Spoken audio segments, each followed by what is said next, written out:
I'm tiny, creepy, fast, and strong. On this week's episode of Cartoon Buffoons, I'm your host, Wyatt, and who is here with me today, as always? Hello, I'm Morgan. I'm Dr. Lula's niece who focuses on robotics. And who is with us today as our guest for this episode? Hello, I am Tashmon, Major Doofus, reporting for duty. Yes, you, Tosh, you have been a Twitter guy for a long time. That's how. In fact, I barely post there, but yeah. But you've been that's like, oh yeah, that's that guy on Twitter. And then you asked around the time that we started Cartoon Buffoons, probably like the first couple episodes into Cartoon Buffoons, to be on for the Ben 10 episode, and here we are, baby. We're finally at Ben 10. Yeah. Oh my god. We've clawed our way up, and we've taken some diversions. You know, we've done 8 Crazy Nights. We did Grandma Got Ran Over by a Reindeer. We did 4 Nickelodeon cartoons in a row. That was okay. Yep. We did a bunch of pilots, roundup episodes, which we had to do one again soon. Just because it's been a while. For the most part, for the pilots, fuck you also, but yeah. Yeah, that's true. A lot of them are really bad. But we're finally here. We're at Ben 10. We're in 2005. Yes. We're at peak. Wyatt is engaged with Cartoon Network, absorbing every single fucking second of content that is like spewing out of it. But I don't want to talk about me first. Obviously, Tosh, you're our guest. Yeah. So please let us know, why are you qualified to talk about Ben 10? Well, I mean, just generally, my history with Cartoon Network is that I was a kid when it was, on and popping, and I really liked it. Mm-hmm. Loved it even. Yep. When I was a kid, I lived in Philadelphia, and there was a museum called the Franklin Institute, and it hosted an exhibit kind of around this time, I think like 2006, 2007, that was just all of the Cartoon Network shows and like how they were made, basically. And it was like a traveling exhibit. Like I found other museums used it, but like, I live in Philadelphia, and so I saw the Philadelphia one, and it like blew my mind. Like I was already a fan of these shows and whatnot, and it was a thing that like people make cartoons. Like it's not just a thing that like appears out of thin air. And I think like ever after that moment, I was just like, Cartoon Network is the place where cool people make the things I like. Yeah. And I've just like had such a nostalgic attachment to it. And Ben 10 is a similar thing where like, I watched it a lot as a kid, and like weirdly, the actual TV airings of the show, I don't have as strong attachment to because I was like a little young for it. Like I more remember seeing like Alien Force and Ultimate Alien as it was airing, but the DVDs like of the seasons, like I had like seasons 1, 2, and 4 on DVD, and like the commentaries and stuff that were provided, like I just absorbed them like all the time, and we can get to a specific episode that like really blew my mind in terms of like the commentaries, but like it just I just associate Ben 10 with me realizing art is cool. I want to do art for a living, been burdened with that like childhood dream ever since. But it's just that Cartoon Network and Ben 10 is just such a strong connection to like me loving cartoons as like an art form and wanting to make them. So are you a 2000s baby, I take it? I'm 25. I was born literally, in the year 2000. Yeah, year of the dragon. Wow, 1 year of not 9/11. So there Jesus, you go. Wyatt. That's the... Yep, just it flew right over me. Oh my god! Okay, it flew very close to me because I live in New York. To be honest, my first exposure to 9/11 was probably like the Bear in the Big Blue House episode that was about it. So that's like my first exposure to 9/11. cartoon. Welcome to the Ben 10 episode, everybody. Dude, honestly, fuck the podcast. No longer, we're not cartoon buffoons anymore. We're just called My First Exposure to 9/11, and we just have people on about it. Jesus Christ. Good. But, Also, yeah, shout out you being from Philly. I'm also from Philly. Hell yeah, we did it. Ooh, nice. Yeah. I mean, I live more in the suburbs now with my parents, but Philadelphia is really cool. I like visiting there. It's a cool city. It's evil, but it's cool. It's cool. Okay. yeah. Yep. I live to close. I do not live in New York City, but I live close to the shittiest city in all of New York, which is Syracuse. So that's the. Hell yeah. I live in a suburb around Syracuse. So there you go. But Morgan, how about you? What is your history with Ben 10? My history of Ben 10. My history is that I watched it, right? Uh-huh. But I was like 10. I was like a person, you know? I yeah, was like, crazy thing to say. Like Ben. Yeah.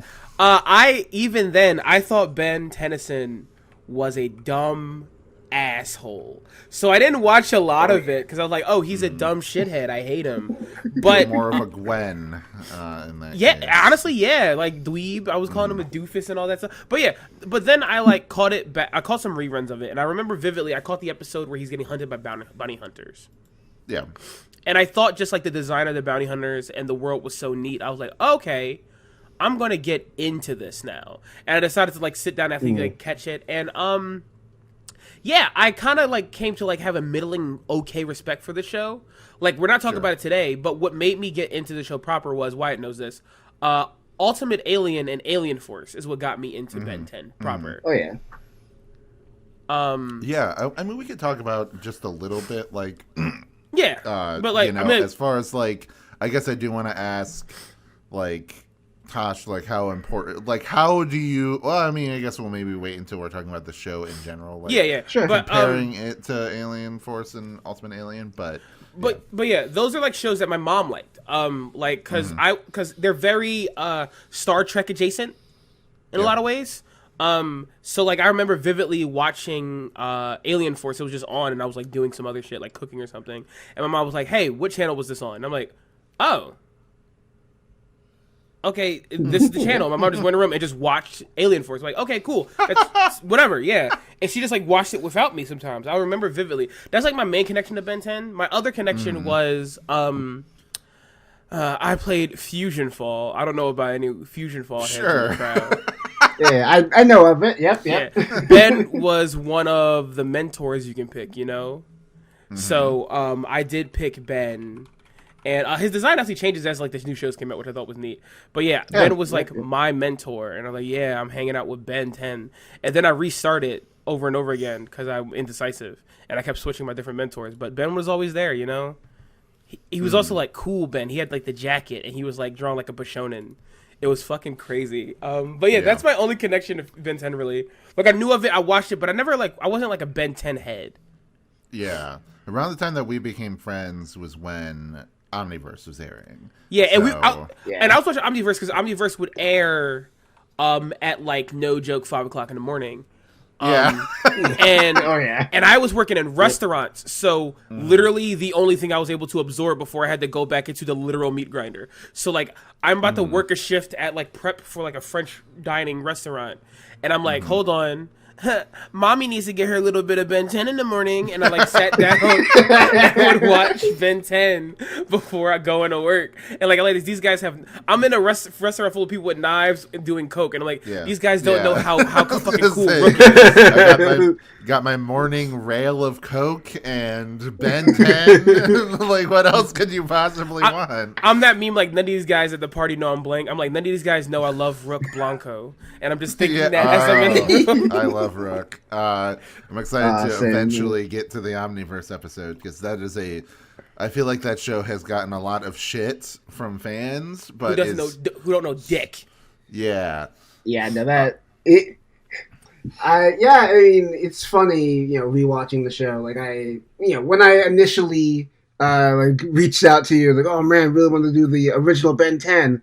Like, I think that was coming from a very pure nostalgia place, because like in my mind, like, oh yeah, the original Ben is like the really good one, and I like, Alien Force and Ultimate Alien a lot, but like I just have such a strong connection to that original Ben 10, and like I think I realized like over the course of rewatching this that I think I do like those other shows way more than this, and like it is just a thing where like I was just really really young and really really impressionable, and like this was a lot of just the first superhero type thing, the first like action cartoon I really watched, the first show that had like lore and like a bit of serialization, and like I really globbed onto those things without realizing that like over time it just improved, it got way better. Yeah, I would say that's very similar to me with like Transformers with Beast Wars, where except for the fact that Beast Wars still is the best Transformers show, so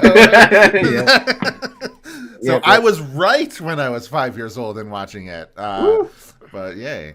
But yeah, so my experience with Ben 10 very similar to Morgan's is, I was 10 when it aired, and obviously as I alluded to just a second ago, like I had some action cartoons under my belt, especially like stuff that was on like anime, like Dragon Ball was a big one. Like Naruto, I think had started around the time, like started airing on Cartoon Network around the time that Ben 10 was coming out, and then of course shows like Beast Wars and Max Steel and whatever else, like why is there something? There's one that's like on the tip of my tongue. Oh, Jackie Chan Adventures. That's another one. Sure. Yeah, just like stuff like that have been where it's like kind of has a story and kind of has like lore and everything, and there's like seasonal arcs, but for the most part, it's like episodic episodes. So Ben 10 wasn't as fresh to me, but I still did enjoy it just because, again, I like consumed everything that was on Cartoon Network. So I was just like, whatever. I mean, we talked about it last episode, but I watched like every fucking episode of My Gym Partner's a Monkey, to the point where like watching the show again, I was like, yeah, I remember. Even episodes I don't think that I would have remembered, I watched and I was like, yeah, I remember watching this like 500 times. And that's the same thing with this show. I swear to God, I didn't watch any of season 4. And then when I was watching season 4 episodes, I was like, no, actually, I have seen every one of these episodes. Oh yeah, I had a very similar reaction of just like, all right, I knew that like I watched a lot of season 1 and season 2, but like the back half, wasn't as familiar to me. And I was like, wait a minute, I think I've seen all of Ben 10. Yeah. Like, that's kind of nuts. Yeah. But yeah, I would say that there was, especially because I was 10 and I was starting to get, a little bit older and more self-conscious about what I was watching, there was sort of a factor of like, I couldn't project myself onto Ben even though he was 10 as well, because I tended to, when you're a kid, you kind of want to look up at people that are like a little bit older than you and be like, that kid's cool. When I was 5 years old, I was like, oh, Arthur, he's the one who's cool. DW, get out of here. No one has ever thought Arthur was cool but you. What the fuck? Man. You said this lame ass anteater aardvark glasses wearing loser is the tightest shit I've ever seen. He's like if Goku could I didn't say all that, but Man. Dude, that's crazy. Arthur was like my Andrew Tate. You don't get it. Like that's an insane thing to say. Okay, yeah, I'm sorry. We're oh man, we're weird tonight. Steven Crowder. Welcome to the Ben 10 episode. Was on was a character in Arthur. He played Brain at one point. But anyway, but yeah. So it wasn't until Alien Force that I really started to click with Ben as a character. Like before then, he was more just like, oh yeah, I like Ben, but I like his aliens more. I like all the action figures he turns into. Because I'm also a toy boy, so like I just love seeing toys, like character designs and everything that are like clearly made to be cool toys, which this show is full of, which is great. No, this is a toy commercial cartoon. It makes no bones about it. It stays true to its Toku roots of being a toy commercial. Shout out to it. Yes, absolutely. And like Alien Force, I think really connected with me because at that time I was really into Gurren Lagann. I still am. But the English dub of Gurren Lagann, Yuri Lowenthal plays Simone, the main character, and also plays the aged up Ben in Alien Force Onwards. So I think that kind of allowed me to like connect with him a little bit more. And yeah, not to just parrot what everybody else said, but like that really was when I started to get more invested in the show. And I remember being like watching Omniverse being like, man, this is really good. I bet Alien Force doesn't hold up. And then I went and like watched the first 2 seasons of it. I was like, no, this like really holds up. You know, like there's some elements of it that like are weak, but it is a very solid show. Coming back to the original Ben 10, I also do think that a lot of it still does hold up. But I do agree that it is kind of mid is like the way that I would describe it. Like it's not bad. Like there wasn't any episode that I was like, this is garbage, turn this off. But there was a lot of episodes that I watched where I'm like, okay, you know, and I'm kind of just like skimming. Like I just had to like fast forward through like fight scenes or whatever because I was just kind of bored because, you know, whatever, like there wasn't enough drama or there wasn't enough like engagement in the plot. But like, so I guess, yeah, go ahead. I was gonna say, I think like it's funny. I had a fine time, and like you're right, it's like kind of mid. I think the thing about it is it really showed to me that the formula changes that happened later on were necessary because a lot of shows will like do sequels and stuff, and the sequels would just be like another version of like what was done before, right? We couldn't do another Across the Country adventure with Grandpa Max because that shit got played out kind of fast. I love Grandpa Max. That shit just won't work. Having it be more of a like a Ben has a normal life. Like I think one of the strongest parts of the show is like the first and last episodes where like you see Ben have to be a person on top of doing the superhero stuff. And I think they very much realized like this. This should probably be our bread and butter, shouldn't it? And they realized it really quickly. Which makes sense because it is a show like made by a bunch of comic book heads, like and like they're at their best when they're writing it like a comic book. And sometimes the like Ben's in a new place where no one knows him. Here's a monster. He fights the like. Sometimes it just doesn't work. Like they could keep Monster of the Week, but they need to have like some kind of connective tissue to Ben as a person, and I think that's like important. Also, they need him to be a person, and not a dumb. This is a very this is like a very primordial version of what would come later. It is a very formulaic show, and like a lot of the characters, you know, Ben and Gwen, like they are, you know, they're simple. They're very simple characters that have very simple, very repeatable dynamics. They say a lot of the same things every episode. I mean, you know, it goes back to the whole toy commercial cartoon thing where like, you know, a lot of the G.I. Joes, like they have their one personality, like the Transformers have their one thing. And like I think there's a lot of that in this original show that like gets more sophisticated later on. And part of me is like, you know, it's nice to see just where it came from, but like as a 2025 viewer who expects a little bit more out of his action cartoons for children, like it gets a little grating. I will say all the stuff that like I like in the future shows, there's definitely like a real foundation built though, you know, like I think that like by the time you hit the end of the show, the natural progression of Gwen and Ben being basically siblings has been set up, you know. Like, a lot of stuff has been set up. A lot of, like, Ben's moral compass and stuff. Like, I think one of the best things about it is that Ben is, like, still annoying in future shows. But he's just annoying in a way an 18-year-old is annoying instead of the way a 10-year-old is annoying. Which, guys, listen, no offense to kids. A 10-year-old being annoying is maybe the worst thing on earth. It is like Yeah.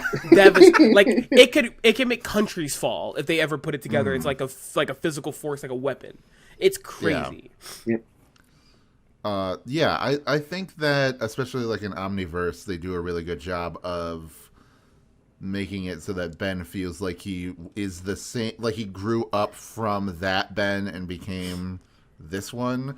You know, like that just feels like it's a much more natural like evolution. Like that still is a little bit in there in like Alien Force, but I think maybe they overcorrected a bit. They make did him more of a like generic Spider-Man-esque hero, whereas like he is kind of like a fuck off, like like whatever, I'm gonna wing it kind of guy. Like that's his whole dynamic with Rook in Omniverse. Not to make this an Omniverse episode, just saying that that show intentionally took a lot of tonal cues from this one instead of Alien Force and Ultimate Alien, which people got mad about because they wanted like a sequel to Ultimate Alien, and they got like kind of a sequel to it, but mostly a thing where it's kind of just doing its own thing. And the thing is, like, I feel like it works. We're going to talk about the original show. I swear to God, guys, everybody. But Ben 10. I think when we go to Alien Force, he was without the watch for a long time, so he's kind of gotten normal, right? Omniverse's conceit is Ben has just saved the world for the 9th time. It's like, oh, who gives a fuck? I'm good at this shit. Suck my dick. Like, that's why he's like that again. Like, it makes sense. Like, you can't just give, like, this kid this unbelievable power, have him save the world 4 times, and, like, go, all right, Ben, stay humble. No. I'm not going to stay humble. Fuck you. And I think that's, like, why it works so well. It's great. I think the thing that makes this show so good, from here to, like, later, is that you really get to see Ben grow up. For better or worse, you get to see Ben grow up. And I think that's like one of the that's what made me so happy to come back to this. But we should talk about the actual show. For people, I do want to talk like very quick, like because we've been talking about Ben. To talk about the actual show, I believe it's the Kevin 11 episode in season 1. I remember I'm just going to use this as an example, but I remember like being a kid. I remember like I said, maybe I didn't relate to Ben as much as I could have, but there was still a little bit there because I remember like always being annoyed by Gwen, like how mean she was to Ben and everything, and like thinking like, oh man, Grandpa Max is punishing Ben, that's unfair. But then like now rewatching the episode, I'm like, yeah, fuck Ben. He just like completely did a bunch of like out of pocket stuff and deserves the punishment. Also, like Grandpa Max being like, "Oh yeah, I just wasted a whole bunch of money at like a 4-star hotel, and you got us and kicked I didn't out. get my refund because you got us kicked out." I'd be like, "Yeah, I'd be pissed as fuck if that happened." Like now, I'm an adult, I understand money, so I'm like, Jesus, that must have been so much money. And Ben in his terror soft voice, that's not fair, Grandpa. And I'm like, oh, God. But real quick, for people who do not know what Ben 10 is about, but Ben 10 is about, like, I guess it all started when an alien device did what it did. But, basically, it's about a kid named Ben Tennyson and his cousin Gwen Tennyson are going to spend all summer with their grandpa traveling the United States. While that's happening, an alien watch attaches itself to Ben's wrist that came from a meteor, and he can turn into 10 different aliens. That's it. It's a superhero cartoon. It's very Steve clean. Bloom is 10 plus. 10 plus. 10 plus. Yeah. This nigga does a lot of math in the course of the show. He goes from 10 to 11, then he loses 1, he goes to 10 again, and he goes to 12. I'm like, bro, grow up. I'm tired of this. Yeah. But yeah, Steve Blum is there as the main villain as Vilgax. For some reason, I never realized it was Stephen Blum until coming back to the show. I know he changes in Alien Force, but to like some other guy. But I didn't realize until rewatching this. Maybe because I wasn't familiar enough with Steve Blum at that time, like in 2005 or 2006 or whatever. But yeah, it wasn't until coming back to this that I'm like, oh, this is clearly him just doing like a Starscream-esque voice, which is extremely good. Vilgax is badass as hell, so that's okay. Oh, he can do whatever voice he wants. I was watching this actually with Kathy at some point. Mm-hmm. And Kathy said Vilgax sounds like a dweeb. And like, yeah. oh, yo. Yeah. Why does he have this dweeby-ass voice when he's so big and like that? I'm like, yo, chill out. Why are we fucking giving Vilgax dysphoria? Let Vilgax sound the way Vilgax... Like, he has asthma. He has my favorite sci-fi trope, which is, bad thing happened to me, I have asthma. I love it when that's a story. Like, I love it when it happens to General Grievous. I love when it happens to Vilgax. It's really great. Yeah, the intro reminded me a lot of Megas XLR. Yeah, like it does have a lot of DNA, yeah. Oh, yeah. So, like, not just because Vilgax is also a squid tentacle alien, like the Glorft in that series, but like just the fact that it begins with like a high stakes sci-fi like shootout, and then cuts to like a mundane like here's the stupid person that's going to get this like unimaginable power. Yeah. Like obviously it's more comedic in Megas XLR. It's a little bit more played straight in Ben 10, but yeah, like the contrast isn't as hard as it is in Megas, but it like it was very similar. And then the device did what it did. Yeah, and then it sucked itself upon his dick. God. Dude, I hate the theme song lyric of the device did what it did. I'm like, fuck you. Yeah. What a nothing. Stupid bitch. I hate it here. Yeah. But what were you gonna say, Tosh? Go ahead. No, I mean, I also think Vilgax is very cool. It's funny, like, I don't know if you guys watched the pilot at all for this episode, but... I did not. Oh, yeah, it is, well, yeah, the original, like, first episode, and it kind of surprised me how, like, weirdly gender ambiguous, like, the original Iron Lung Vilgax design is. No, Yeah. So I kind of like that, like, Vilgax's race kind of, like, all look the same no matter the gender. And they all serve. Like when we meet like the assistant to the creator of the Omnitrix, they're like, "Oh, y'all look the same." Like, is Vilgax? Are you know? He does have like a snatched as hell waist. Yeah, like snatched. Oh yeah, for sure. He's kind of hot. He's kind of really hot. I don't disagree. To be honest, this show is like, besides being like a fun action cartoon, is for the fuckers. There is some aliens. Like, hey, and you know what's great? We have fucker representation with Grandpa Max, because Grandpa Max got 3 rules, right? Cook your own dinner. Don't fuck white women and only fuck aliens. Those are his 3 rules. And he told me, he showed me his book that said that. I do want to give a shout out to Paul Eiding, who plays Grandpa Max, because this was the first time I heard him because I was a little too young to play Metal Gear Solid before. Probably before this. So it wasn't until I was like 13 or 14 that I played the Metal Gear Solid games. So then, like, hearing him as the Colonel, I was like, yeah, it's that guy. So like this is my exposure. So like when I played the first Metal Gear, I was like, oh my god, it's Grandpa Max from Ben 10 is in this game. So he's also like a Bethesda guy. Yeah.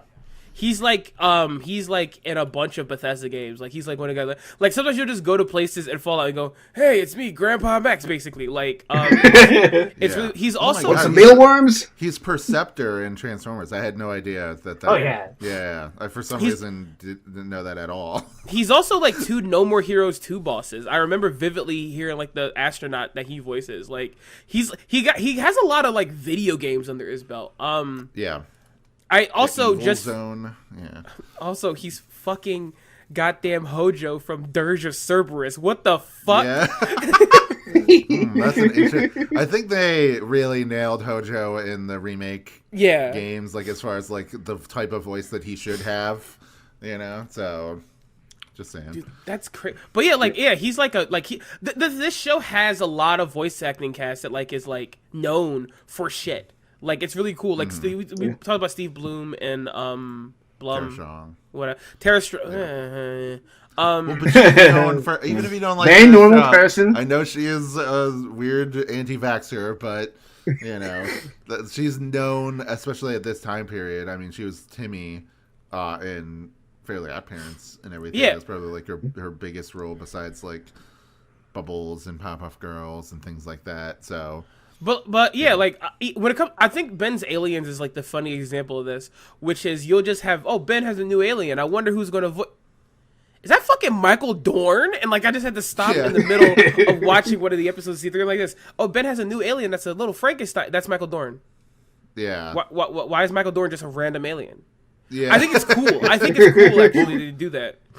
Well, what is it? Michael Dorn being Victor in like season 3. I was like, why are you white? You know, the image from the Madagascar, the giraffe. The lead for why are you white? Yeah, I was like, I just surprised him doing a white guy. But you know, nothing wrong with that. Just saying. I think there's something wrong with that. I think there's something wrong with white people. I agree. Yeah. Black represents. It would have been cooler if they made the Frankenstein guy into a black guy instead of a white guy. You're right. But I mean, speaking of voice actors, go ahead. Yeah, sorry. D. Bradley Baker is like all over the show. All fucking over, like a fucking roast, dude. He's like, I think every fucking alien in Alien Force is D. Bradley Baker, because I remember like watching that series and being like, man, why are all the aliens like the same guy? Because like even in Ben 10, there's like, okay, there's different guys that are voicing, you know, different aliens, but like in that, I just remember like almost every single one of them. Dude. You know, Okay, I'm looking at the list. It's crazy. D. Bradley Baker in Alien Force is Cannonball, Big Chill, Spider Monkey, Swamp Fire, Jet Ray, Humongosaur, Diamond Head. Dude, he's just... No, he might legitimately be all of them. No, he's not. John DiMaggio is Raph. That's the only one. John DiMaggio is Raph. Let me tell you something. Like, that's the only one that's not him. Yeah. That's crazy. He like give me my fucking money, bro. Give me my fucking ducats. I'm not playing games anymore. But I do. Yeah, go ahead. No, you go first. Well, I was just gonna say I like that they also, because he does like D. Bradley Baker's kind of the most famous for doing like monster noises and like animal noises, things like that. So Wild Mutt, that's also him. And then like Steve Bloom as like Heat Blast. That was one that I was like, oh yeah, I didn't even realize that. He's fucking cool. And Rip Jaws. He's so cool. I guess we should talk about. Should we talk about like what is our favorite alien from like this series? Not my favorite alien, but I do like Rob Paulson as Ditto. Because he's doing he's doing like a fucking Warner sibling kind of voice. So it's like I'm watching Animaniacs when all the Dittos are like, "Hey, what you doing here?" Like I'm like, it's really good. Yeah. Well, I guess Tosh, what's your favorite alien from the OG series of all the 15 he gets? I mean, as a kid, I really liked Stinkfly just because I guess I liked the residual 90s gross out of it. Just like, oh, he's a smelly butterfly guy. Yeah. He shoots green goo. I mean, it's a funny thing, and obviously they have a lot of like "ew, pee, you smell bad" jokes. Whenever, but I think as I like rewatch the show, I think despite how basic it is, Heat Blast is so cool. Like he sounds so cool, and like he gets so many fun like action sequences and stuff, with just like all the flames going everywhere. Like it's just a very fun conceit for a character. Yeah, obviously Fire Guy has been a thing and comics and like superhero media forever, but like he's just a really cool fire guy. Yeah, I like that he's like he's like a stone guy underneath or something. You know, he has like sort of a tiki look to him, which is like pretty cool. But Morgan, how about you? What's your favorite? This is late. It comes in season 3. Even though it's not given a name in the main series, it gets named later on. Snarrow, the like mummy he turns into.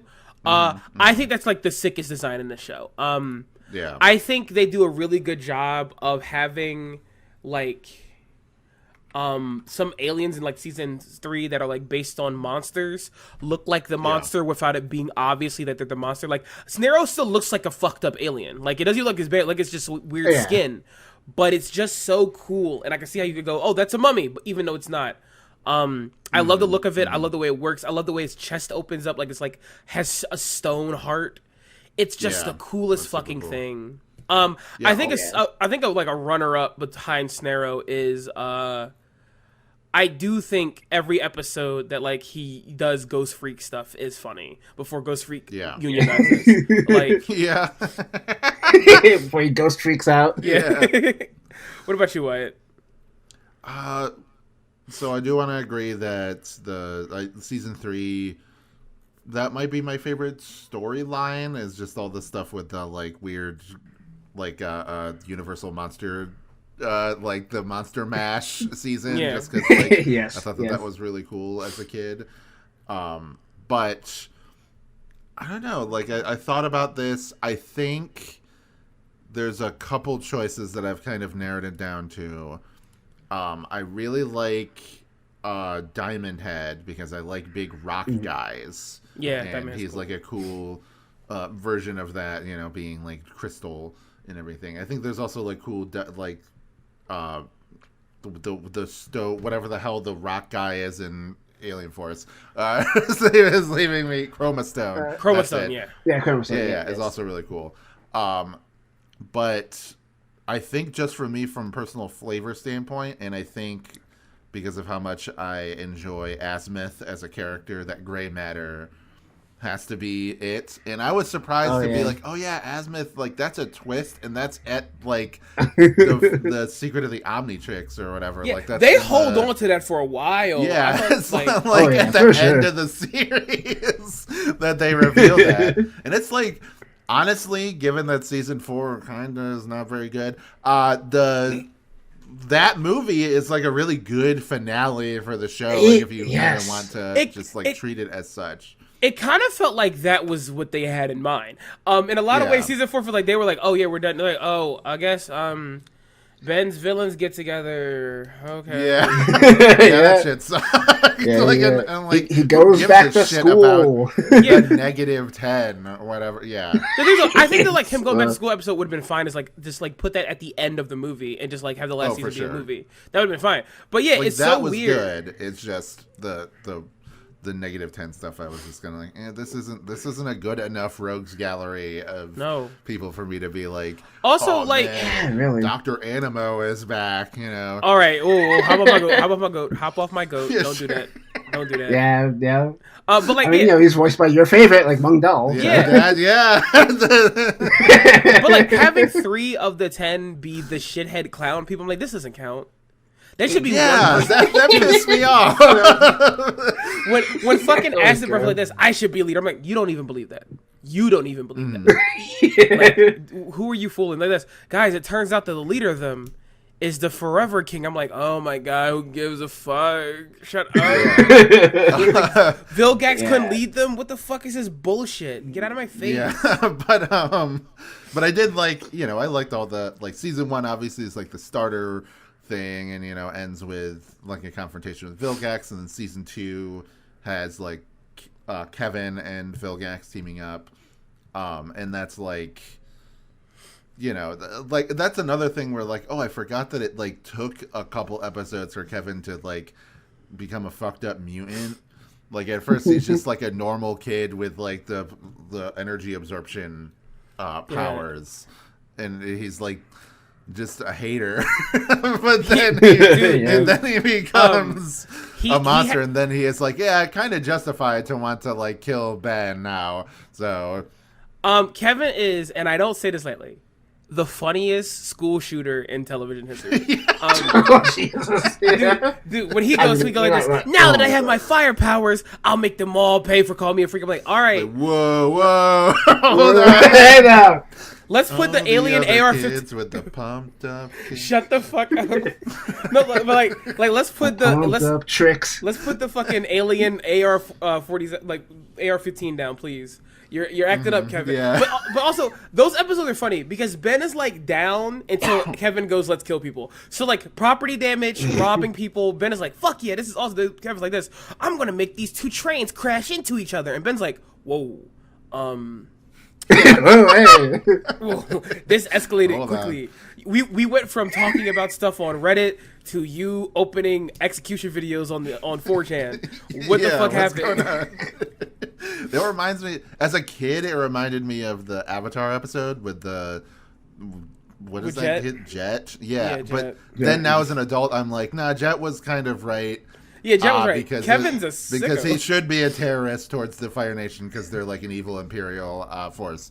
And in this, but Kevin is totally wrong to commit acts of domestic terrorism. Like that's not good for him. Like when they were stealing video games, it was like it's fine. But when he says, "I want the people on these trains to die," and so I could take all the money, the thing is though, the way it escalated was so funny because you as a viewer go, "Hey, what the fuck?" But also Ben goes, "Hey, what the fuck?" Like I thought we were doing fun stuff. What the hell is this?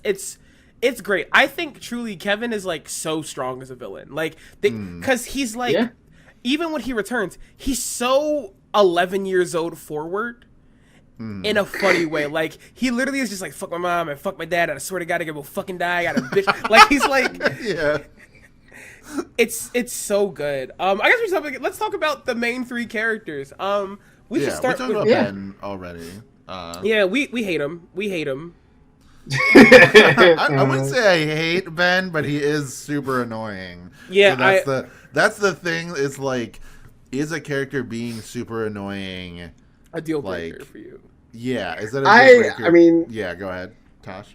I think Ben works the best when like, I mean, you said it earlier, when he's a real person, when like he gets scared or like like his overconfidence, like, you know, crashes down on him and he has to realize, oh, things are like really bad. Like, you know, Secret of the Omnitrix is like a great TV movie in that way because it escalates the threat to like, oh, my mistake, my arrogance will like kill the world. And like, you know, normally those kinds of stakes feel a bit nebulous, and maybe they do here, but like, I don't know, the fact that like Ben has to reckon with the fact that like the weight of the universe is on my shoulders. And that's really scary. Yeah. And, like, I'm losing people. I was like, I perceive that I'm losing people. And, like, it is time to lock in. It is time to get serious. Yeah. And I think, like, those are when he works the best as a character. You know, and unfortunately, just, like, a lot of the series is not that. It's just wacky fun, like, time to go to the arcade, man. I do feel like that pizza. That movie and that period of Ben is definitely, like, the cornerstone of what they built him off of later, which is a smart call. I do think like it is nice when Ben gets scared. Like the Ghost Freak episodes are so good whenever Ghost Freak comes back because Ben has like I think they talk about it in later shows though. Ben has like real trauma with Ghost Freak because that motherfucker is scary. Like it's not like a like he goes, it was really weird to have the power that I use almost like Ghost Freak almost makes Gwen commit suicide. Yeah. Watching that episode, I was like, "Oh, this is kind of intense." That's what he says. But I do love it whenever he gets a crack. You know, he's not just like the smart. He's like not a Spider-Man. You know, he can be. But I do think it's nice where like ever he goes like, I gotta get serious. I do love how often Ben will pick up a gun though as a 10-year-old. And just start blasting. The watch doesn't work. I thought that was insane in The Secret of the Omnitrix when he's just like goes and is fighting like a bunch of people in like military like space armor, and it's like I'm gonna pick up this fucking gun and start shooting. I'm like, oh my god, dude. No, it kind of rules. He's like, you know what? The Omnitrix can't be reloaded, but this can, and he fucking goes out and just starts fucking killing. It's child soldier. Oh god, he's a lot like Amuro Ray when you really think about it. This show really goes in depth about the trauma of being a child soldier.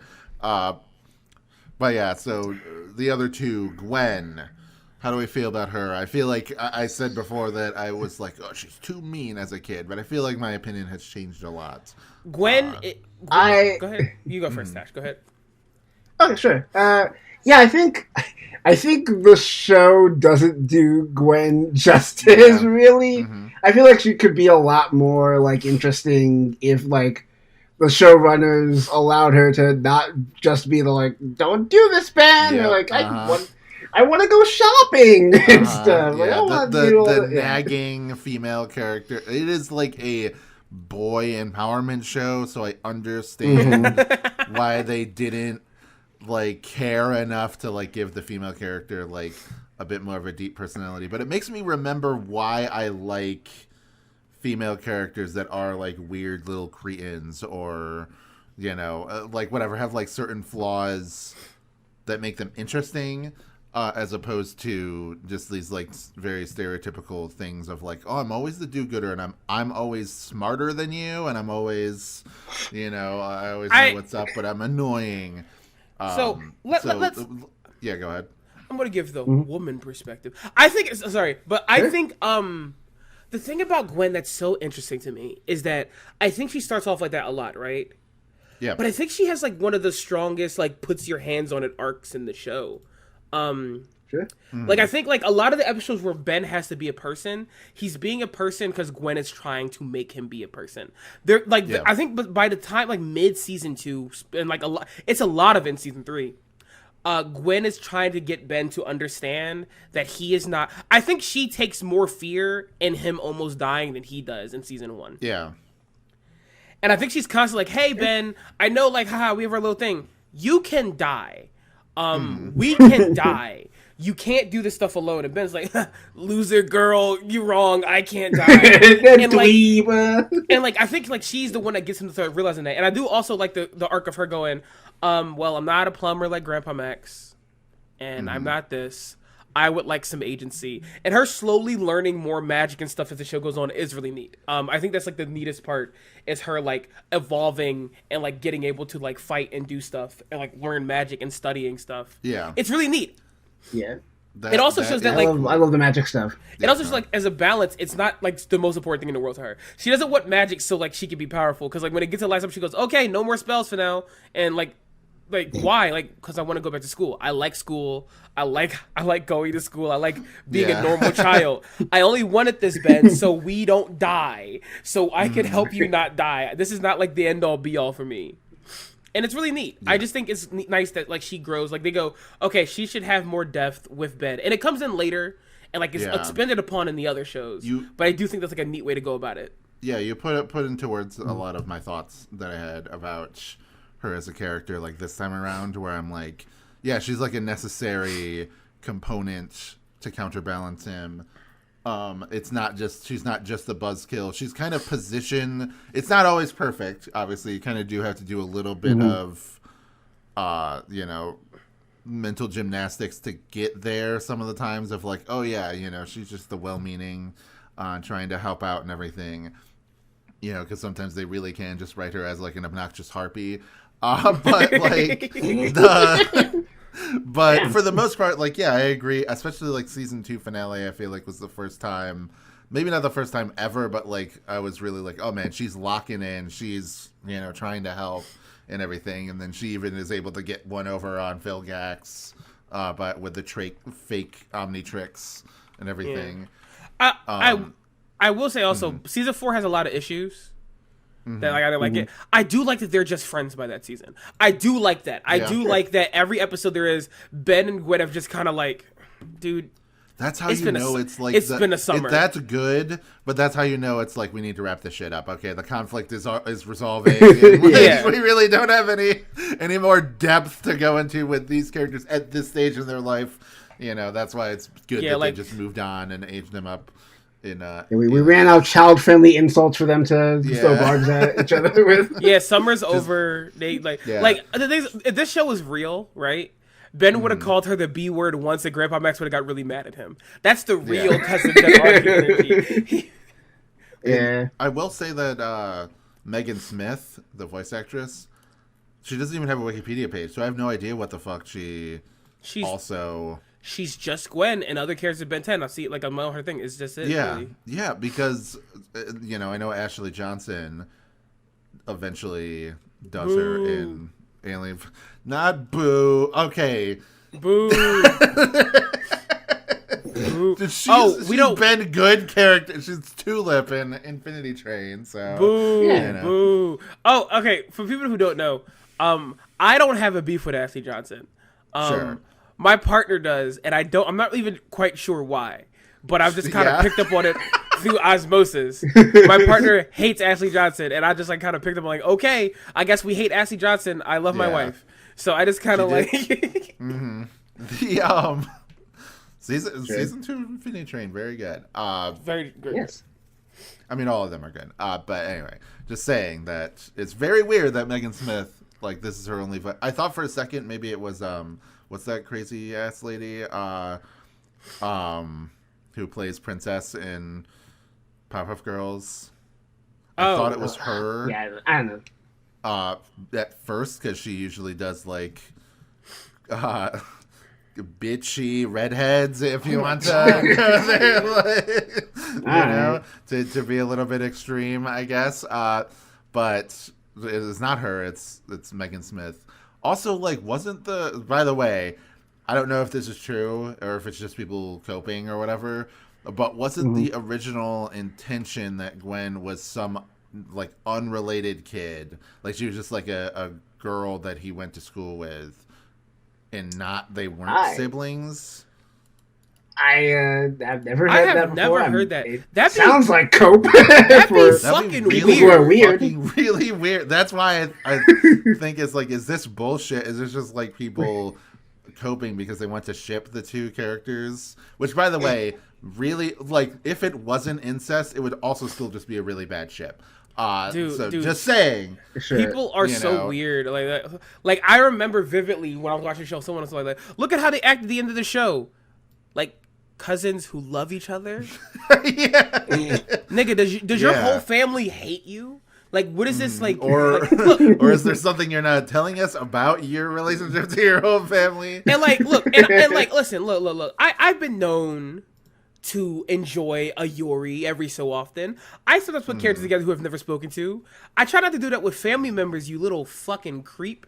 Yeah. But you know what? Yeah. Whatever you do on your own time, fuck you. You can do it, whatever. Let's talk about the DILF in the room. Yeah, that's what I was gonna say. We spend so much time on Cartoon Buffoons talking about MILFs and even grandmas to a certain extent. This is the first time I feel like we can really go in and talk about a hot grandpa.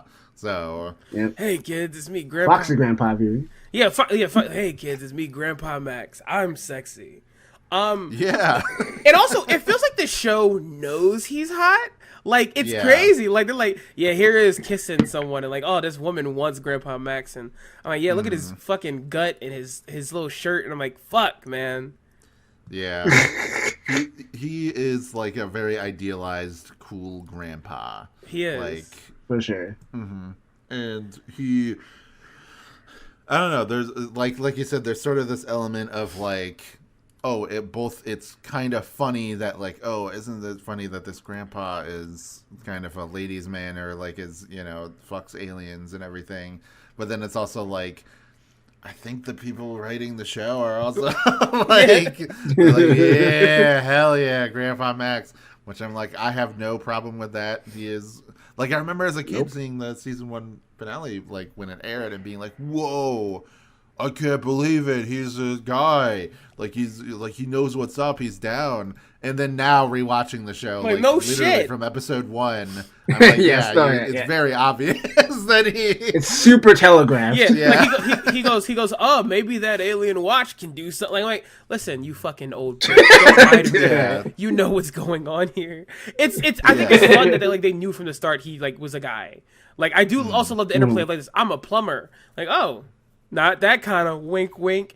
It's crazy. That seems like a really easy way to like have a security leak, naming your thing after the fake profession you do. And also, how much money does he make? Like a lot. Probably. So he shouldn't be that mad that he wasted the money on the 4-star hotel, but maybe it still is. I know grandfathers, they can waste $1 and get angry. He should be like a billionaire, not in the sense that he's like exploited people, but like, he stopped alien invasions and things like that from happening in the, he's like worked for the U.S. government, presumably maybe the world government, maybe he's worked for, I don't know. But like, I just feel like maybe he should be compensated better for it, but we'll see. Yeah, that's why he has one friend who was like, hey, I'm going to just unrelease aliens and catch them. for money Yeah. because I don't get paid enough. Like, Yeah. it's so funny that like every person that comes from Grandpa Max's past feels like an ex. Yeah. Like all of them. Like Phil felt like an ex. And, like, He does. dude, Grandpa Max, did you get it around? I guess there is some stuff I want to talk about specifically. Did y'all watch the Ben 10,000? I mean, the Ken 10,000 episode where Ben and his future child. I did not see. I did not. I watched the original Ben 10,000 one. Yeah. But I didn't revisit that. There's an I alien. just looked at the thumbnail in that, and I was like, I don't want to watch this. Oh, you don't want to see Ben's mixed race child go on adventures? Yeah. Fuck you. I do think that that's funny that they did that, because then that means when Omniverse comes around, they have to deprogram us from him and Julie and be like, no, this random girl he meets in one fucking episode in season 3, like on a Navajo reservation, that's the girl that he gets together with and has, a child with.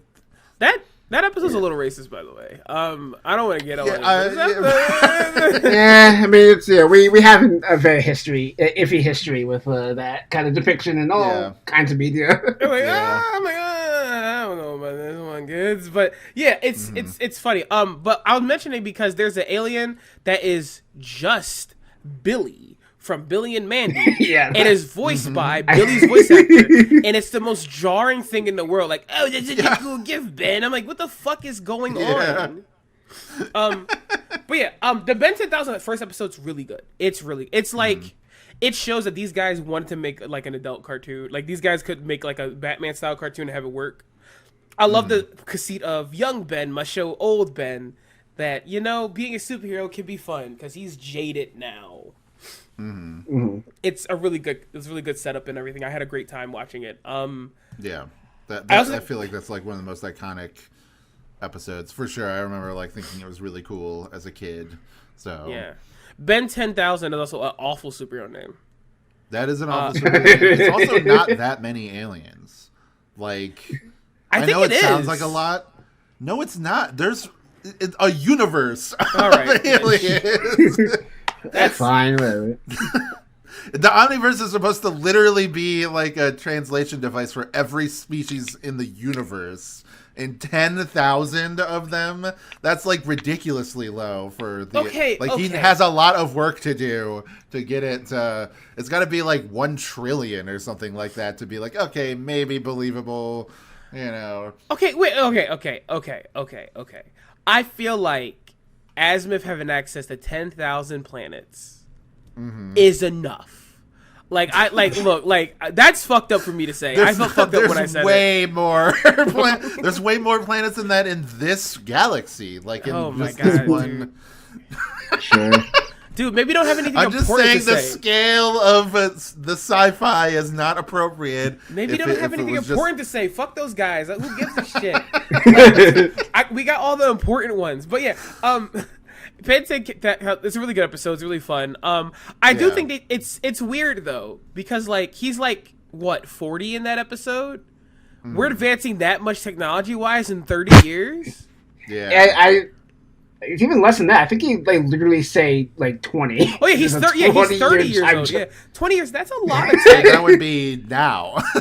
Yes, exactly. That freaked me out when I saw that. Hold on. What? We got 5 years, kids. We got wait, no, we don't actually. Shit. No, yeah, literally 20 years from 2005. So That's fucking bonkers. What the fuck? But yeah, I love. all So we I have is do. the fucking Cybertruck. Like Jesus. I think cool thing though. I do think Vilgax canonically in like another year or two will land from the sky and land on Elon Musk. So we won't have to worry about that. Vilgax, honestly, holler at me, yo. Come here. Let's just whoa. That's like a flirt. I didn't mean for this like a flirt. I was like, you should come to Earth. But yeah, that's a fun episode. I do think like all the future stuff is fun, and I'm glad they get to do more stuff with that in the Alien Force. I do think it's funny that they have to go that, hey guys, the first Ben, like 10K episodes, that's an alternate timeline, Ben. You're not going to grow up into that guy. That's super funny because they make Kevin evil as shit in those episodes. He's just bad. Kevin shows up and like in the episode you guys didn't watch and calls up, I'm Kevin 11,000. I'm like, that rolls off the tongue like I do shit. remember that, which is really bad. I'm also looking and it says that He has his own son, Devlin Levin, which is a terrible name. Yeah. Just don't name your son Devlin. Either. To be fair, the workshop that big. Or don't name him Devlin if your last name is Levin. Like, just don't do that. Like, Devlin, fine. I knew a kid in high school named that. But, like, his last name was, like, Johnson or some bullshit like that. It wasn't Levin. It's just too much. I think like this. Ooh, we should bring this up. Does anyone else hate Ben's real name? Is it just me? It is. Tennyson? Yeah, Tennyson. Like, Ben okay, Tennyson. yeah. Do you hate? Go ahead, Tosh. Go ahead. You go first. I mean, it's very like comic booky. It's super on the nose. I think my issue is that his fucking dad's name is Carl. Yeah. I think the fact that motherfucking Max was like, yeah, I'll name my son Carl, and Carl like this, guys, I'm gonna do something funny. Check this out. Yeah. My son's name. and then his brother or whatever was like, oh, I can do something really funny with my daughter too. Dude, shout out Gwen. And fucking, I think the thing is, I think he might have doubled it. Yeah, because fucking Gwen's brother's name is fucking Kenny. So his brother doubled it. So it's Gwen Tennyson and Ken Tennyson. I fucking hate these people. Like, and then Ben is weird and is like, I'm gonna name my son Ken as well. Okay, so it doesn't come up in the original show, but Ken is the coolest. That's literally there's like a whole episode of Alien Force where all Gwen and Ben talk about like this. Man, remember how cool your older brother is? Ken is the coolest. We love Ken. Yeah. And then Ken is a normal ass guy. Yeah. Ken has no powers or nothing like that. Like, wow, why do we think Ken was cool? Because he was your 17-year-old cousin when you were 10. Everyone thinks his 17-year-old cousin when they were 10. Yeah. Oh yeah, for sure. Very universal. It's a very good joke. But I think like I do want to talk about art and inspiration for the show. Yeah. Yes. Yeah. It's a. Go ahead. Yeah, no, I really grew to like the look of this show. It's it's a very 2000s looking show, very like muted greens and brown like color palette, but I don't know, I love like the blockiness of the hands and like I think the first two seasons are a little more expressive than like the latter two, but like when like those early episodes, like you get a lot of fun expressions and like really. I think like there's like way better timing, like action timing, in, like the first season of Ben 10 than like all of Invincible. It's so crazy. And like also, the forearms or woolly mammoth fight and stuff. I think that this, like, you're right in that even in Alien Force, I feel like the aliens are so serious and so like unexpressive most of the time that I think.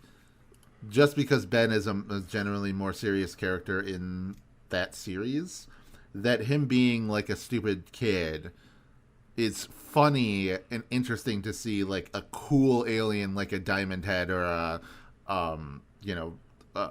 like something like that do like a wild take or be like really caught off guard. And it doesn't go too far with it like I think Teen Titans did. Where it just becomes like really cringy with the like this is anime. You guys like anime, right? Like it has like an anime style to it, but it definitely feels more in line with the like Glenn Murakami, that sort of like WB cartoon, rather like the Batman, which we may or may not talk about next episode. I don't know. We'll see.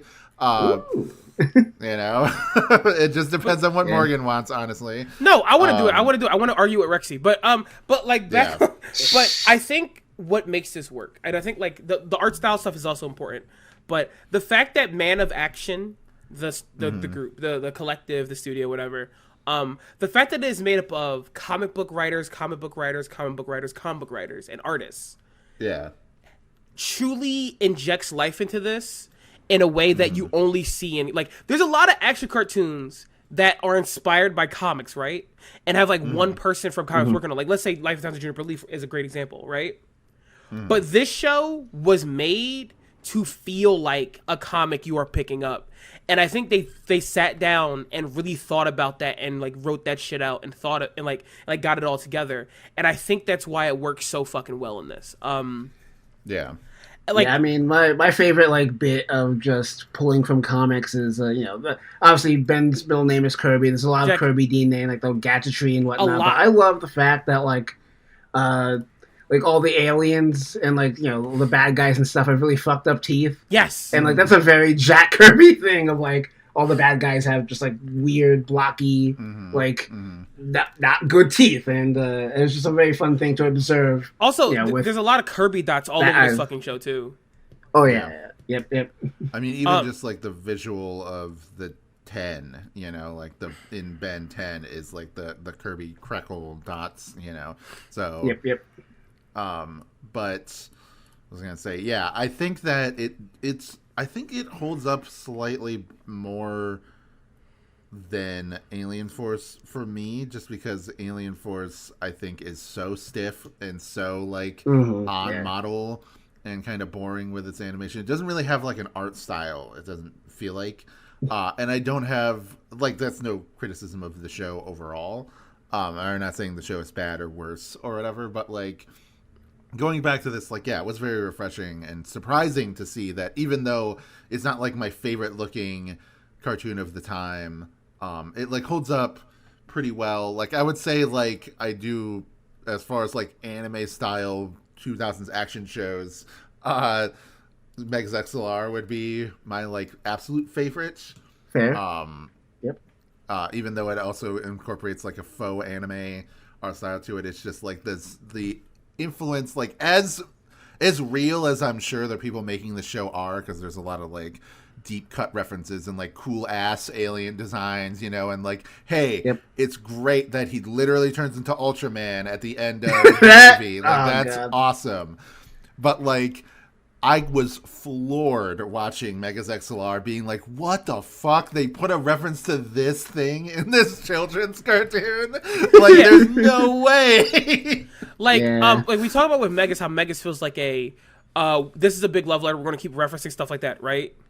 Ben 10 feels in a different way. Instead of like being like a love letter, feels like a bunch of guys wanted to make their own version of a superhero comic. Like to this day, I'm surprised Ben 10 hasn't just been bought by like somebody to throw it into the DC universe. Something like it feels like they were like, hey, we want to make our version of it. Like, yeah, we can have some shout outs here or there, but that's not what it's about.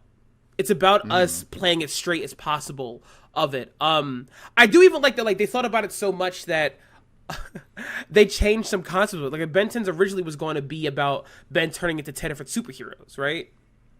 Yeah, and they realized that that's just Dial H for Hero, and they're like, wait a minute, that's just Dial H for Hero. We can't do that. And I think that like, it's neat. I think they thought about it so deeply, and they went to all the different levels of it. And it's nice that, like, for almost every single, like, for like most of the episodes, that collective is there writing it. Like, these comic book writers are fucking there writing it. And when it's not them writing it, like, one of the things that I think was neat about season 3, like the alien stuff, is that the writer on like the first few episodes of that is fucking Greg Weiss, like of Gargoyles fame. Oh, right, and like, and that makes so much sense to me, like, oh yeah, we're gonna do some spooky stuff, and I don't, he has some stuff I'm not a fan of, Sure.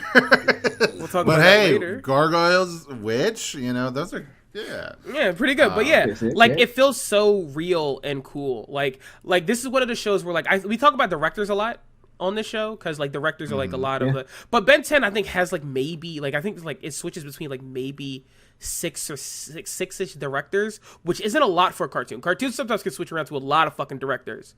But like there's like maybe less than maybe 4. But the writers for Ben 10, there's a lot of them, and they all have like credits on a lot of fucking comic books.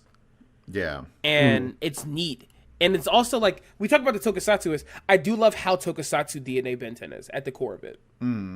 Yeah, I mean, he even gets like upgrades to his, like he progresses as the series goes on. He gets like more powerful, he gets more forms and everything. And then obviously they would take it to its logical extreme in Ultimate Alien, where he gets like super modes for the aliens. So and then there's Jay Wyatt not want to be stood up when it comes to making Sentai references and Toku references like this. Okay, well, fuck it. I'm going to make it so Ben has to fight people whose powers come from the same source as his. Real Kamen Rider shit, motherfucker. We're doing, like, he's fighting evil Omnitrixes left, right, and center. We are doing Kamen Rider shit. I'm like, fuck yes. Even having Ben's son become a literal Kamen Rider with a scarf and helmet and everything. Yeah. And Omniverse is like really good. It's so neat. It's a show that I don't think it wears its influences on its sleeve like hardcore like some other things we've covered. But it definitely wants to be a contemporary with those things, and I respect that a lot. Yeah. I'll ask, did anybody watch the live action movie for I mean, as a kid, I did. I didn't for this rewatch because I respect myself. Sure, yeah. So, I was like, I don't need to watch that. I didn't bother watching it. No offense to anyone on Blue Sky. I made a post like, hey, I think it's neat that Ben 10 being a show that's so deeply inspired by Tokusatsu was like, hey, if we're going to do movies, like feature-length films, we should have them be live action with like Tokusatsu sets and like stuff like that. I think that's really cool. I don't think those movies are pretty good. And people going, no, they're okay. Yeah. And I'm like, I don't believe you. Yeah. Like if like there was okay, no, this is a CGI one. I was like, what the fuck? What the fuck is Ben 10 destroy all aliens? But yeah, that came way later. Yeah, that was released in like 2012, and it was like CGI. But yeah, the Ben 10 live action movies are Race Against Time, and Alien Swarm is the one we got for. Yes. I will say, I think it's super funny that this happened accident. That the Ben 10 Race Against Time movie is almost the exact same plot of Kamen Rider Zeo. I think that's really fucking funny. I don't know how that happens, but like, Ben's like, yeah, there's an evil version of me from the future who has godlike power and controls time and is trying to make sure. I'm like, okay, hold on. Yeah. And this is something that annoyed me as a kid, and I'm not sure if this is a universal experience, so we'll just say it now. But the names of the movies, I feel like, are both switched, or maybe not switched, but like Secret of Omnitrix is literally about a race against time. Like, I know that the name Race Against Time is more of a metaphor. It's not like a literal, like, oh, we're racing against time. You know, it's about like, oh, here's a time traveling character, right? Like, that's why it's in there. But like, yeah, the whole like, I always felt like, oh, that movie is more about like a Secret of the Omnitrix. Yeah, because this movie is more about a race against time. I guess the Secret of the Omnitrix in that movie is the, azimuth, like the idea that like, oh, this weird little tiny guy who's but it does fit the live action one because like the secret is like there's an evil alien that can control Ben's body in the Omnitrix again, I guess. Yeah, that's true. Hey, people who were writing the movie probably were too lazy to watch the show and realize that was a plot line in the show. Well, I guess the thing about Eon is that Eon doesn't have to transform back. He's just like can always like once Ben unlocks him, he's like, I'm always you. I'm a man. It's funny. Like Azimuth, you should probably have been better about this watch. Yeah, it's kind of crazy. There's two. There's two niggas in here that could just take over my body. That's not cool. Hold on. I'm bro.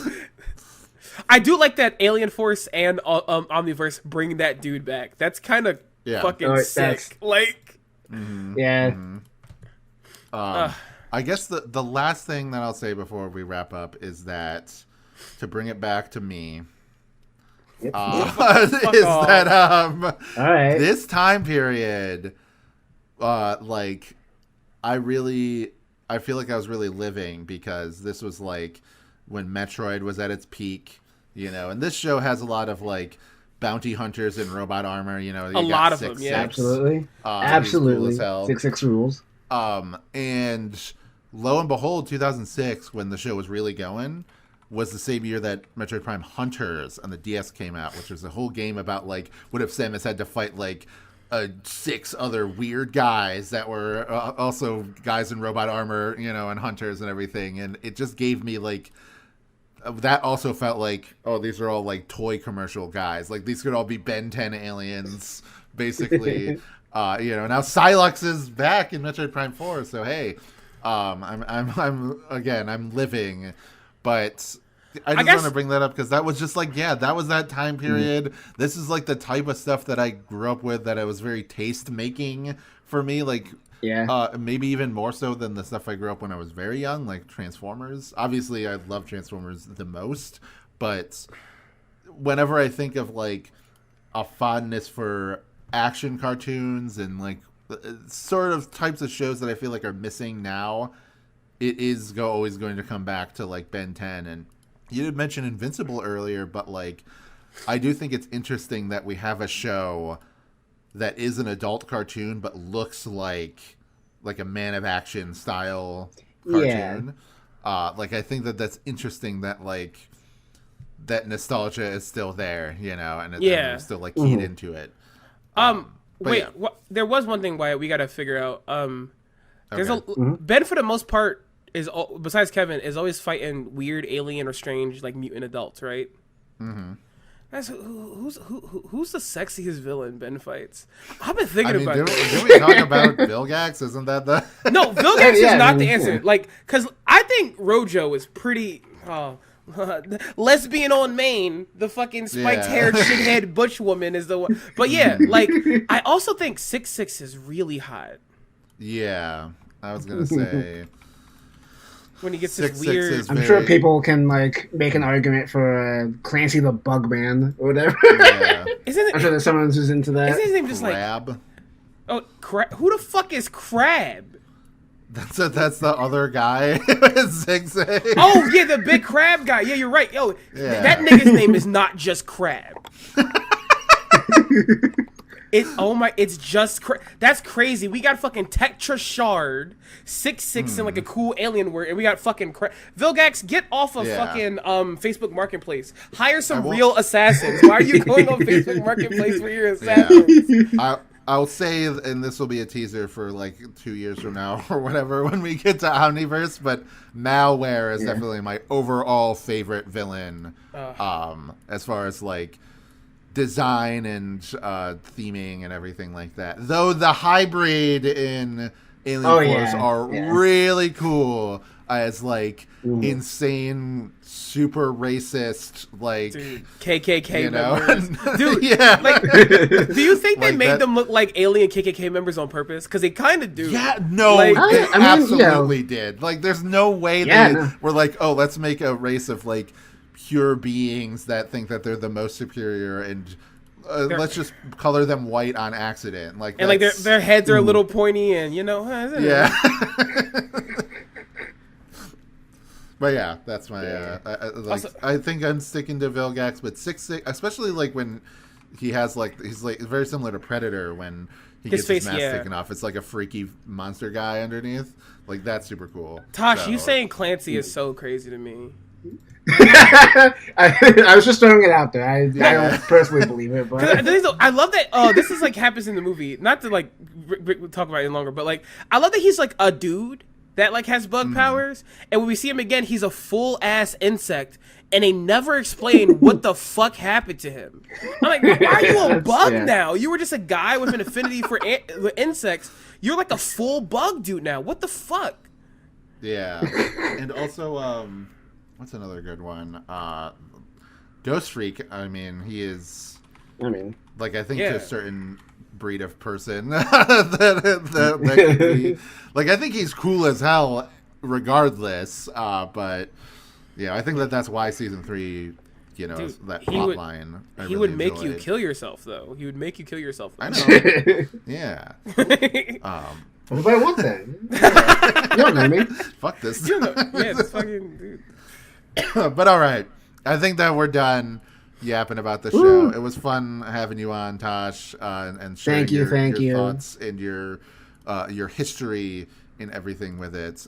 Oh, by the way, you mentioned that there was like a commentary for an episode that you wanted to talk about. Do you like what was that episode? Oh yeah, I mean, you know, I think my favorite episode as a kid, and you know, definitely on this rewatch, was Ghost Freak. That we talked about it a little bit, but like, I don't know, it just was one of those things where like, you know, the writers, I forget who was on it specifically, but they were just talking about the the fact that they like planted the seeds for Ghost Freak going haywire, and like it was all building up to this moment, and like it was just one of those things where like as a kid, I had no idea that like the cartoons that I was watching were made by people, and that they were thinking about the things that would like make me excited or like thrill me, and it just was a revelation, and I appreciate the show for like instilling in me that like art can be cool, art can have these twists and turns. You can just make something that affects other people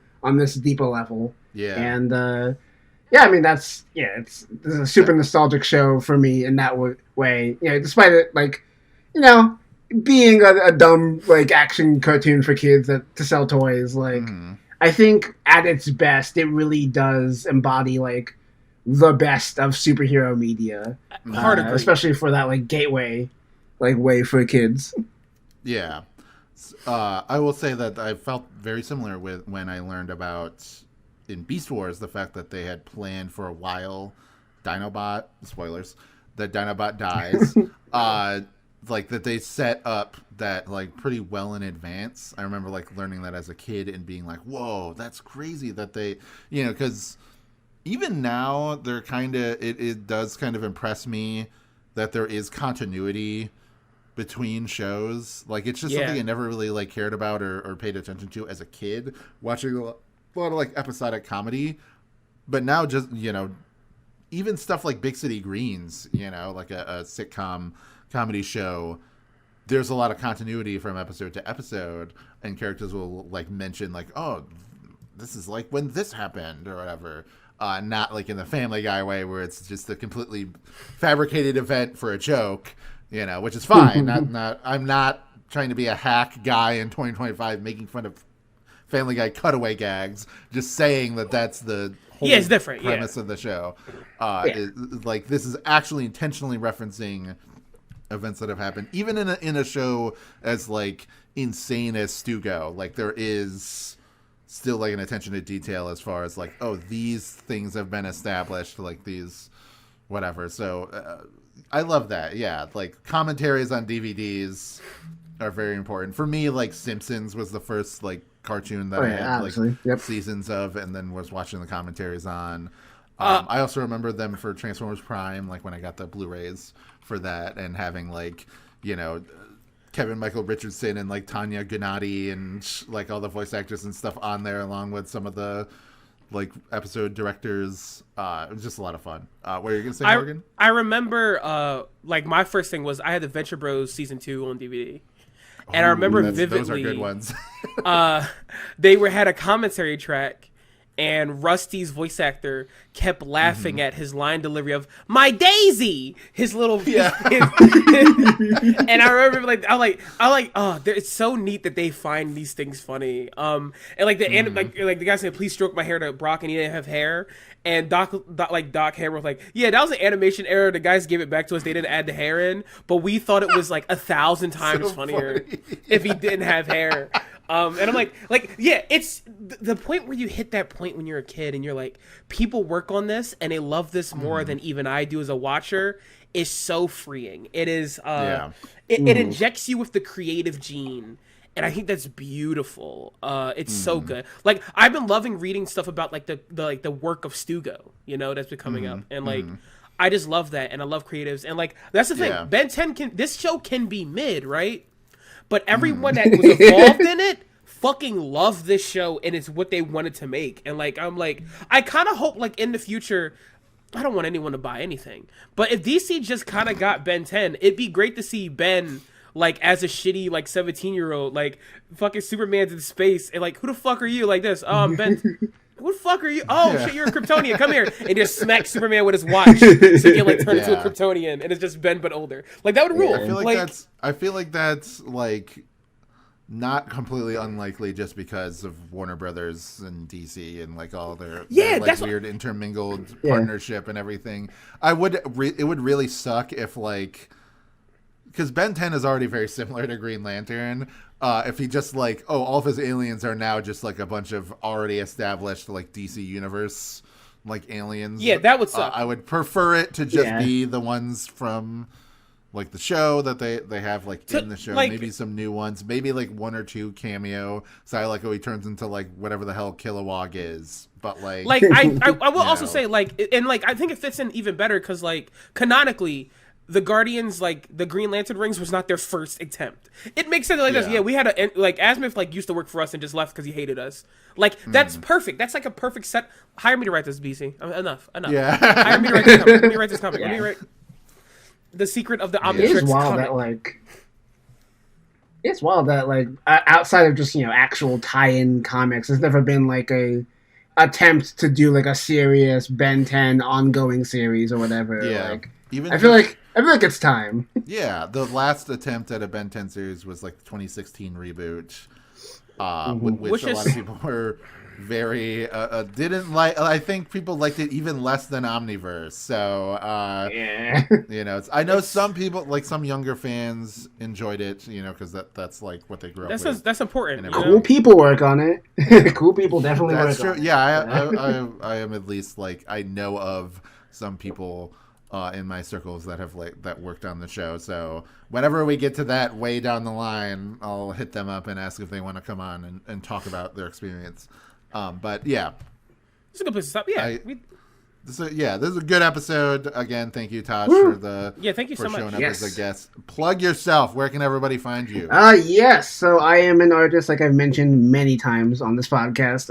You can follow me on Twitter or Blue Sky, whatever you fancy, at Dimps Doodles, DIMPS. Yeah. And I'm also on Instagram at Tashmon Dimps, just at Tashmon Dimps. And you can also hit up my portfolio site, dimpsdoodle.com. And I just hopefully by the time this episode comes out, I'll be posting a lot more frequently because I'm just in a weird spot right now where I just don't have time for it. But I just just follow me there. Yeah. Morgan, how about you? What's up? You can find me on Tumblr at Girl Next Vor. I talk about nonsense dealing with my characters I play in fake tabletop RPGs. I love to play pretend. I also draw, but that's been kind of slow. Oh no, I drew something a few days ago. I lied. You can also find me at Blue Sky. It is Girl Next Door. Also, I am saying even more fucking nonsense. Oh my fucking god. I do draw. You might want to just check my media tab and never pay attention to anything I fucking say ever. But yeah, hurry up and follow me on Blue Sky, because if you don't, I heard that there is a kid with an Omnitrix somewhere on that website, and it's about to hit critical mass, and it's going to blow up the entire site. So you got to get on it before Blue Sky blows up. Wyatt, where can we find you? Yeah, that alien device did what it did, and it did what it did. Yeah. Anyway, you can find me on Twitter and Blue Sky as well, Wasp Ranger, WACP Ranger. It's mostly stream of consciousness stuff, but I do post about this podcast, and also I've started making videos again. I just released one on Control Delete, the animated series. Maybe the Stugo one is out at this point, but I have no idea how long that one's going to take. At the time recording this, I'm scripting it right now, and it's long as fuck. So I have a lot to say about that show. And then I also recently did a video on another Disney show, Primos, which was surprisingly popular. I had no idea that anybody would give a shit about me talking about a one-season show that kind of just came and went. But it, kind of quickly became like one of my best performing videos, like second only to the Craig of the Creek and Clarence one. And yeah, so check out my channel. It's Only Magic. If you want to donate to this Patreon and you're listening to it, on YouTube, you can get the next episode, which will probably be The Batman, a week early, just right now for $3. If you don't have that and you just want to give me $1, that's fine. You still get some cool stuff. You get my videos a couple days early whenever I post them up on there. And then you also get Well Cool Robot, which is me and my friend Wayne going through every robot in existence and reviewing them. It's a good time.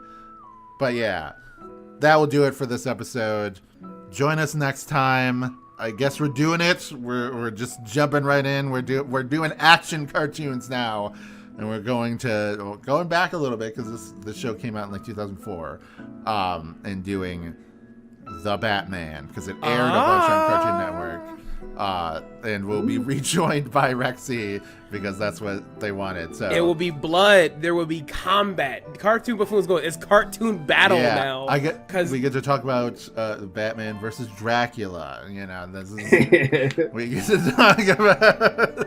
We get to talk about how sexy so many.